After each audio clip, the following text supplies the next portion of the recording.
সাপটার আকৃতি হাদিসের মধ্যে আসতেছে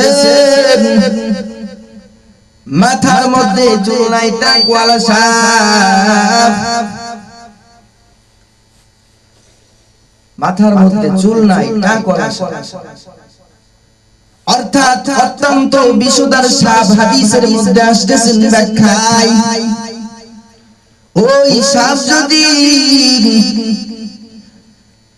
দুনিয়ায় একটা জাররা পরিমাণ বীজ যদি ফালাইতো রে নবীর উম্মত, যদি একটা জাররা পরিমাণ যদি বীজ যদি দুনিয়ার জমিনে ফালাইতো, দুনিয়ার জমিনে কোন বৃক্ষ, কোন গাছ, কোন ঘাস ও কিয়ামত পর্যন্ত জন্মাতো না। আল্লাহু আকবার। তাহলে কত যে বিষ আমাদের যে সাধারণত যে সাপ আমরা দেখি, এটা সাপ যদি একটা জাররা পরিমাণ যদি বিষ যদি বাংলার জমিন নাই গোটা বিশ্বের মধ্যে যদি ফেলাই, গোটা বিশ্বের মধ্যে কোন বৃক্ষ, কোন তরুলতা গজাবে না। ওই সাহাবীর কাফনের ভিতরে সাপটাকে যখন আবু বকর সিদ্দিক রাদিয়াল্লাহু তাআলা দেখলেন, হঠাৎ করে অবাক হয়ে গেল, কি ব্যাপার? নবীর সাহাবীর সঙ্গে যদি এমন হয়, আমাদের সঙ্গে কি হইতে পারে? আমরা তো তেমন আমল করতে পারি না, নবীকে দেখি নাই, সাহাবাকে দেখি নাই, তাবেঈনকে তো দেখি নাই, তাবেঈনকে দেখি নাই, আইম্মায়ে মুজতাহিদদেরকেও দেখি নাই। নবীর হাতে হাত দিয়া ইসলাম ধর্ম কবুল করিবার পর কি করুণ দৃশ্য হলো, ঘটনা থেকে আমাদের শিক্ষা নেওয়া দরকার। আল্লাহ রাব্বুল আলামিনের একটা নিদর্শন, নবীর সাহাবী বিদায় নিয়ে চলে গেল, রাহমাতাল লিল আলামিনের কাছে যখন খবরটা যখন চলে আসলো, নবীর কানে যখন খবর পৌঁছায় গেল, নবী আপনার সাহাবী দুনিয়া থেকে বিদায়, আপনি জানাজা পড়াইবার জন্য রওনা হন। নবী শুধু একা যান না, আবু বকর, ওমর, আলী, উসমান সহ যত সাহাবায়ে কেরাম উপস্থিত ছিল, সমস্ত সাহাবায়ে কেরামদেরকে লইয়া নবীজি, আপনার আমার নবী, দয়ার নবী, রাহমাতাল লিল আলামিন, ওই সাহাবীর জানাজা পড়াইবার জন্য, সাহাবীর জানাজা পড়াইবার জন্য ময়দানে হাজির হয়ে গেল। বলেন না একবার সুবহানাল্লাহ। যেখানে আবু বকর, আলী, উসমান, আবু বকর নামি দামি বড় বড় সাহাবায়ে কেরাম জানাজা পড়াবেন বিশ্ব নবী, রাহমাতাল লিল আলামিন, সমস্ত বিশ্বের নবী, আসমান জমিন আখিরাত পরকাল জান্নাতের মালিক যিনি, এই নবী জানাজা পড়াইবেন। হঠাৎ করে জানাজা যখন পড়াইবেন, কাতারবদ্ধ হয়ে সারিবদ্ধ হয়ে সাহাবায়ে কেরাম সবাই দাঁড়ায় গেল। রাহমাতাল লিল আলামিন তাকাইয়া দেখেন, যেই সাহাবীর জানাজার নামাজ পড়াইবে, খাটলার মধ্যে ঘুমায় রইছে যেই মৃত্যু সাহাবী, ওই সাহাবীর কাফনের ভিতরে কি যেন লাড়াচাড়া করে, নবী ভয় পেয়ে গেলেন। নবী ভয় পেয়ে গেলেন, আমার সাহাবী তো দুনিয়া থেকে বিদায়, দুনিয়া থেকে তো বিদায় নিয়ে চলে গেল, তবে ওই সাহাবী কাফনের ভিতরে কি লাড়াচাড়া করে এটা দেখতে চায়। নবী অবাক হয়ে গেল। সংক্ষেপ কথা, সাহাবায়ে কেরাম সবাই অবাক হয়ে গেল। রাহমাতাল লিল আলামিনের সাহাবী হযরত আবু বকর সিদ্দিক রাদিয়াল্লাহু তাআলা আনহু হঠাৎ করে রাহমাতাল লিল আলামিনের কাছে বললেন, নবী গো, আপনি যদি আমাকে অনুমতি দেন, আমি কাফনটা খুলে দেখতে চাই। কাফনের ভিতরে আপনার সাহাবীর সঙ্গে কে বিয়াদবি করতেছে। অনুমতি দিলে আমি আবু বকর সিদ্দিক রাদিয়াল্লাহু তাআলা আনহু দেখতে চাই যে আপনার সাহাবীর কাফনের ভিতরে কি লাঞ্ছনা করতেছে। হযরত আবু বকর সিদ্দিক রাদিয়াল্লাহু তাআলা আনহু এই কথা যখন শুনলেন, রাহমাতাল লিল আলামিন আবু বকরকে ডাক দিয়ে বললেন, আবু বকর, তোমার অনুমতি দিলাম। আবু বকর অনুমতি পাইবার পর এক টান মেরে যখন কাফনের কাপড়টা যখন খুলে ফেললেন, হঠাৎ করে তাকাইয়া দেখে একটা ভয়ঙ্কর কালো রঙের একটা বিষধর সাপ। সাপটার আকৃতি হাদিসের মধ্যে আসতেছে মাথার মধ্যে চুল নাই, টাকওয়ালা সাপ। মাথার মধ্যে চুল নাই, টাকওয়ালা সাপ, অর্থাৎ অত্যন্ত বিষধর সাপ। হাদিসের মধ্যে আসতেছে ব্যাখ্যায়, ওই সাপ যদি দুনিয়ায় একটা জাররা পরিমাণ বীজ যদি ফালাইতো রে নবীর উম্মত, যদি একটা জাররা পরিমাণ যদি বীজ যদি দুনিয়ার জমিনে ফালাইতো, দুনিয়ার জমিনে কোনো বৃক্ষ, কোনো গাছ, কোনো ঘাস ও কিয়ামত পর্যন্ত জন্মাতো না। আল্লাহু আকবার। তাহলে কত যে বিষ আমাদের যে সাধারণত যে সাপ আমরা দেখি, এটা সাপ যদি একটা জাররা পরিমাণ যদি বীজ যদি বাংলার জমিন নাই গোটা বিশ্বের মধ্যে যদি ফেলাই, গোটা বিশ্বের মধ্যে কোন বৃক্ষ, কোন তরুলতা গজাবে না। ওই সাহাবীর কাফনের ভিতরে সাপটাকে যখন আবু বকর সিদ্দিক রাদিয়াল্লাহু তাআলা দেখলেন, হঠাৎ করে অবাক হয়ে গেল, কি ব্যাপার? নবীর সাহাবীর সঙ্গে যদি এমন হয়, আমাদের সঙ্গে কি হইতে পারে? আমরা তো তেমন আমল করতে পারি না। নবীকে দেখি নাই, সাহাবাকে দেখি নাই, তাবেঈনকে তো দেখি নাই, তাবেঈনকে দেখি নাই, আইম্মে মুজতাহিদদেরকেও দেখি নাই। আমরা শুধু পেয়েছি উলামায়ে কেরাম। তবে কোরআন এবং হাদিস দেখে নবীকে দেখি নাই। আল্লাহকে না দেখি আমরা বিশ্বাস করে ঈমান এনেছি।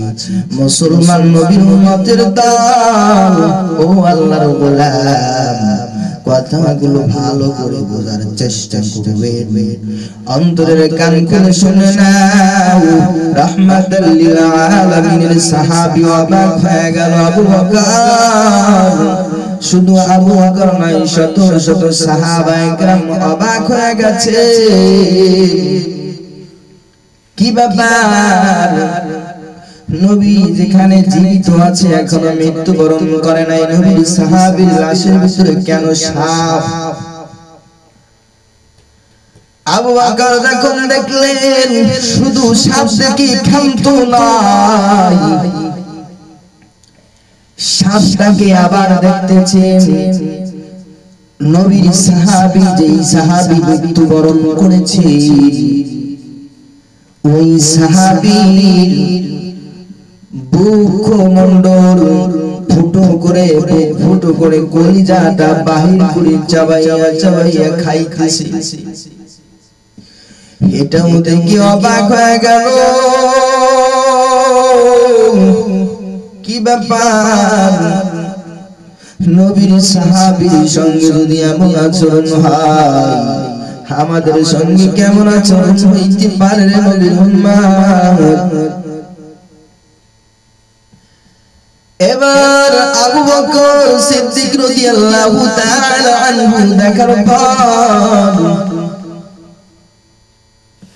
একটা লাঠি কিংবা একটা তরবারি ধারালো একটা অস্ত্র তরবারি আনার জন্য রওনা হয়েছে। কেন? সাপটাকে হত্যা করবে, মেরে ফেলার জন্য। নবীকে বললেন পয়গম্বর, আমি আবু বকরের শরীরে একটা বিন্দু পরিমাণ, একটা জাররা পরিমাণ রক্ত থাকতে আমি আবু বকর এই ময়দান ছেড়ে আমি বাড়িতে যাইব না। এই সাপকে আমি না মারা পর্যন্ত এই ময়দান থেকে আমি বাড়িতে ফিরব না রে নবী গো। এবার রাহমাতুল লিল আলামিনের সাহাবী যখন আবু বকর সিদ্দিক রাদিয়াল্লাহু তাআলা আনহু আবু বকর যখন তরবারি নিয়ে যখন সাপটাকে দ্বিখণ্ডিত করতে যায়, হঠাৎ করে আল্লাহ রাব্বুল আলামিনের কুদরতি কারিশমা শুরু হয়ে যায়। সাপের জবান আল্লাহ রাব্বুল আলামিন সাপের জবানকে খুলে দিলেন। বলেন না সুবহানাল্লাহ। সাপের জবানটা খুলে দেওয়ার পর সাপ ডাক দিয়া বলতেছে, নবী গো, ও নবী গো, আপনার সাহাবী আবু বকর যেন আমার একটা পশমের পরিমাণ যেন ক্ষতি না করে, কারণ আমি দুনিয়ার সাপ না, আমি হলাম আল্লাহ রাব্বুল আলামিনের গজবের ফেরেশতা, আযাবের ফেরেশতা। ডাক দিয়া বলতেছেন, হে সাপ, কি কারণে তুমি আমার সাহাবীর সঙ্গে এই আচরণ করতেছ? নবীর কথা শোনার পর সাপটা জবাব দিলেন, নবী গো, আমি জানি না, আল্লাহ আমাকে পাঠিয়েছে, আল্লাহ পাঠিয়েছে। যখন সাপ ডাক দিয়ে বলল, নবী গো, আপনার আবু বকর যেন আমার গায়ে যেন একটা বিন্দু পরিমাণ যেন টাচ না করে, করলে আপনার আবু বকরের কোনো ক্ষতি হয়ে যাবে, কারণ আমি দুনিয়ার সাপ না, আমি হলাম আল্লাহ রাব্বুল আলামিনের আযাবের ফেরেশতা, গজবের ফেরেশতা। সাপের রূপ ধরিয়া আল্লাহ রাব্বুল আলামিন আপনার এই সাহাবীর কলিজা বাহির করে গোশতগুলো চাবাইয়া চাবাইয়া খাওয়ার জন্য আমাকে হুকুম করেছে। আপনারা যে রবের অনুসরণ করেন সেই রব আমাকে এই মৃত্যু সাহাবীর কাফনের ভিতরে নিযুক্ত করেছে। মুসলমান নবীর উম্মতের দল, এরে এলাকার মুসলমান যুবক ভাই, এখনো সচেতন হও, এখনো সময় তোমার বাকি আছে, এখনো তাওবা করার সুযোগ আছে। যদি তাওবা করার মতো যদি খাঁটি নিয়ত হয়, আল্লাহ তাআলার কাছে মনটাকে নরম করে দাও, মনটাকে নরম করে দিয়ে আল্লাহকে বলো, আল্লাহ, জীবনে যা করেছি সব ভুল হয়ে গেছে, আল্লাহ, কত অজান্তে কত গুনাহ করে ফেলেছি, আল্লাহ, ও আল্লাহ, কত মানুষের হক ঠকায় নিয়েছি, কত মানুষকে গালিগালাজ করেছি, ও আল্লাহ, ভালো কাজ করতে পারি না, ভালো কাজ যারা করতো তাদের ভালো চোখে দেখতে পারি না, আল্লাহ রাব্বুল আলামিন। কিন্তু আপনিও যদি মৃত্যুবরণ করেন, তাওবা করা ব্যতীত যদি মৃত্যুবরণ করেন, আল্লাহ রাব্বুল আলামিন কিন্তু ওই সাহাবীর মতো আপনার আমার কবরের ভিতরে কিন্তু ওই সাপ নিযুক্ত করতে পারে। মুসলমান নবীর উম্মতের দল, কথাগুলো ভালো করে বোঝার চেষ্টা করেন, আমল করার চেষ্টা করেন। নবীর সাহাবী রাহমাতুল লিল আলামিন জিবরাইল আলাইহিস সালাম এসে হাজির হয়ে গেল আল্লাহর পক্ষ থেকে। ও আল্লাহ, আমাকে জানাইয়া দাও। আল্লাহ রাব্বুল আলামিন জিবরাইলকে বললেন, জিবরাইল যাও, আর দেরি করিস না, তাড়াতাড়ি আমার বন্ধুর কাছে চলে যা, যাইয়া খবরটা তাড়াতাড়ি দিয়া দে। আমার বন্ধুকে যাইয়া বলবি, এই আপনার সাহাবী দুনিয়ার জমিনে জীবিত থাকা অবস্থায় তিনটা অপরাধ করত। কয়টা? তিনটা গোপন অপরাধ ছিল, তিনটা গুনাহ ছিল, বদামল। এই যে তিনটা বদামল থাকার কারণে আমার বন্ধুকে যাইয়া বলবি, নবীকে যাইয়া বলবি, তিনটা বদামল থাকার কারণে এই সাহাবীর কাপড়ের ভিতরে বিষধর সাপ আল্লাহ তাআলা নিযুক্ত করেছে। কোন সেই তিনটা পাপ, কোন সেই তিনটা গুনাহ?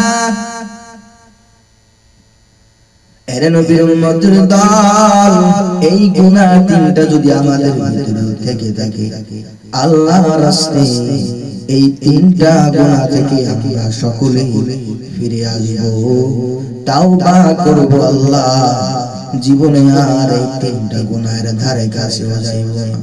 নবী বললেন, তাড়াতাড়ি জানাইয়া দাও, আমার উম্মত দিগকে আমি জানাইয়া দেব, সতর্ক করে যাব, এই তিনটা গুনাহ থেকে যেন আমার উম্মতরা যেন ফিরে থাকে। তিনটা গুনাহের কাজ যেন আমার সাহাবায়ে কেরাম, আমার সাহাবায়ে কেরামের পরে যারা আসবে আমার উম্মতরা যেন তিনটা কাজ থেকে যেন ফিরে থাকতে পারে।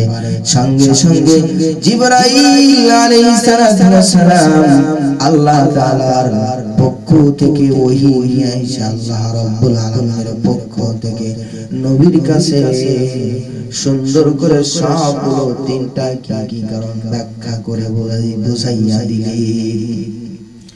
हकीकत से तू दुनिया बेखबर है, दुनिया की नुमाइश पर नजर है। नमी गोया के आज दुनिया खुदा बाश बहर काल के बाशिबा खुदा बाश जिससे दुनिया आज खुदा का फिल्बुदा नहीं कमा अश नुकुरहा फिर जिंदोजा।